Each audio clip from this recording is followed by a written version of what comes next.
Unleash the power of knowledge and connect with the heartbeat of the African diaspora. Download our African Diaspora News Channel app now on Google Play and Apple App Store. Stay informed with authentic and diverse perspectives, breaking news, and cultural insights. Immerse yourself in a community that celebrates unity, resilience, and progress. Experience the vibrancy of the diaspora at your fingertips. Don't miss out. Empower your perspective today. Search African Diaspora News Channel and join the conversation. The problem with Africa most of the time is religion. And I'm going to unpack this in a couple of stages because somehow, we've been duped into thinking that we can pray away our problems. We can wish them away. We can prophesy our problems away. And the problem is that this religious bigotry has not just penetrated through the masses, it's now in government. And Kenya is a living, breathing example. When they went into the elections, they decided that they wanted a God-fearing leader. But the problem these days is there are so many punks on the pulpit that you do not know who to trust. And because of how Africans are very vulnerable when it comes to religion, many politicians are seeing an advantage there. They're seeing a loophole. And that is how President William Ruto saw a gap in majority of Kenyans, particularly those in middle and low income. And that's how he came into power. And guess what? That religious con is still ongoing. Hello there, how are you doing? Welcome to another episode of our Conversations. My name is Ondiro Oganga, business journalist by profession and a digital content creator. I love coming on here, having conversations with you guys about Black people, Africans, our empowerment, and how we can rise up and take our rightful place at the global stage. Connect with me on social media at Ondiro Oganga, or pass by my channel, New Dawn Africa channel, where I profile Africa through people, politics, and culture. Today, I want to get into a little bit of the religious psychophancy that is currently happening on the African continent, and Kenya being a case study.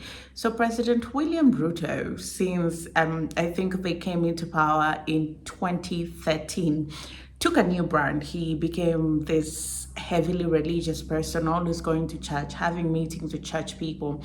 And so he almost positioned himself as that politician who's very God-fearing.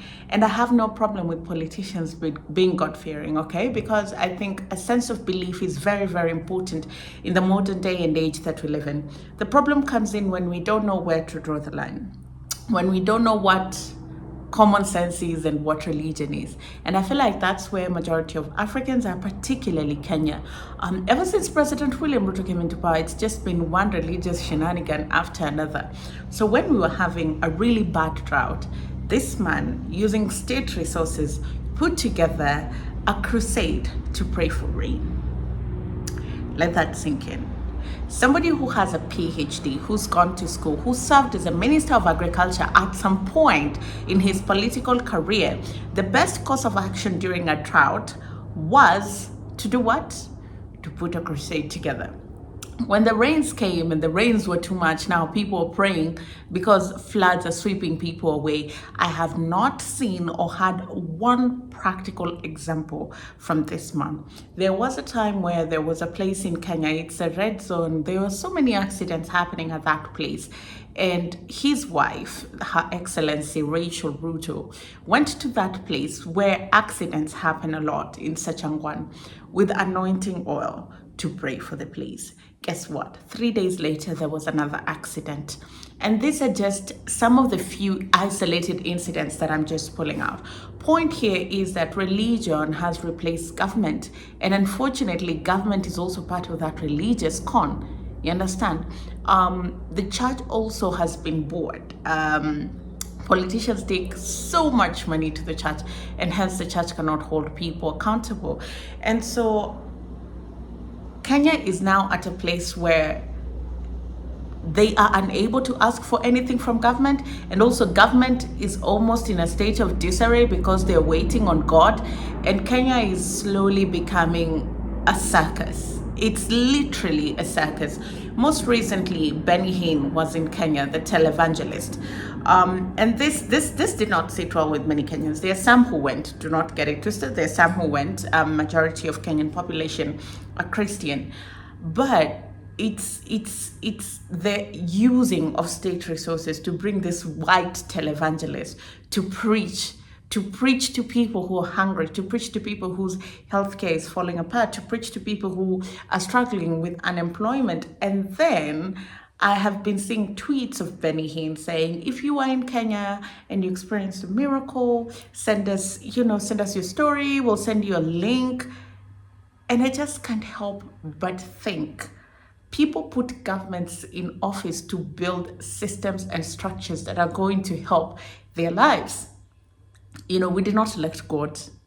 Literally, we did not elect God. We elected William Samoei Ruto to create jobs. We elected William Samoei Ruto to create a system where healthcare can be quality, education for our children can be great. So why should we be waiting for televangelists to come and heal people in place of a functional healthcare system? Why were state resources used to bring Benny Hinn in Kenya and organize a national crusade? Yet Kenya is a secular state. That is it. That's what the constitution says. Kenya is a secular state, And it ties to the bigger problem. Take a look at Nigeria and West Africa in general, Ghana included, where I lived for 2 years. I am convinced that if prayers translated to development, Nigeria would be the most developed country in Africa, followed by Ghana. But then these are very prayerful countries, but also extremely corrupt countries, rotten to the core. Yeah, these are countries that systems are literally falling apart. These are countries where people are fighting to leave their country to go to the US, the UK, Canada. They do not have electricity. They do not have water. Infrastructure is in chaos. Their leaders have no integrity. And then you question, what is the actual role of religion on the African continent? It's not that I know the answer. It just occurred to me right now.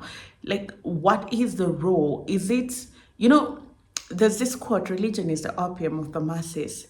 And also, I think somebody said, religion is what keeps the poor from killing the rich. What is the essence of religion in Africa, particularly religion as we know it post the colonial era? What purpose is it serving? What is it meant to do to the people? Does the modern day religion reflect the times upon which we live in, the challenges which we are going through as a people?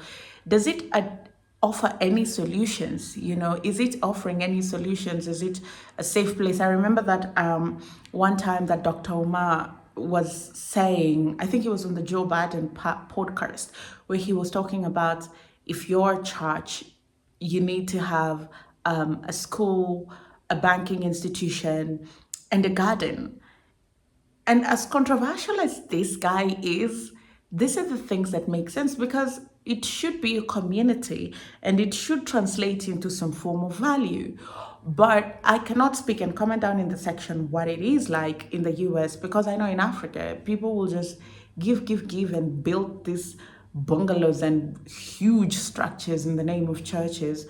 And there was a time, there are churches that have structure, but this new Pentecostal free wave that is coming up, so obsessed with having a pastor with big cars, private jet, and proximity to power. They know presidents, they know leaders. What is the goal? I think that's the question I'm going to pose to you in this video. Tell me what you think the end goal of religion as we know it in Africa is, because currently, I'm really struggling to understand why we have it, because the reasons why we gravitate towards religion are so off the chart. They do not literally make sense. That's all I had for you in this video. Thank you so much for watching. I'll see you again next time.